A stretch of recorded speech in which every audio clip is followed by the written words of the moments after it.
আসসালামু আলাইকুম ভিউয়ার্স, আপনাদেরকে দেখাবো আমার একটি লাউ গাছের ক্ষেত। এই লাউ গাছটা অনেক দিন ধরে ভেবেছি লাগাবো। ফাইনালি লাউ গাছ লাগিয়েছি এবং আমার লাউ গাছে অনেক লাউ ধরেছে।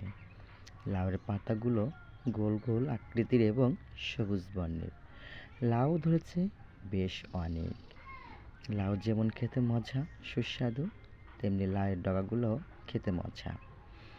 লাউ গাছ যখন রোপণ করেছিলাম তখন আমি লাউ গাছে নিচে কচুরিপানা গাদি দিয়ে ওটাকে পচিয়ে আমি সার তৈরি করেছি এবং ওটা দিয়ে আমি গাছ লাগিয়েছি।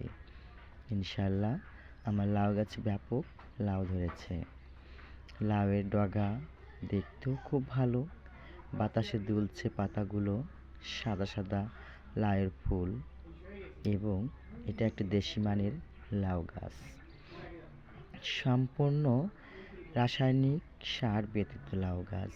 এটা আমার প্রাকৃতিক উপায়ে তৈরি লাউ গাছগুলো সার দিয়ে আমি তৈরি করেছি।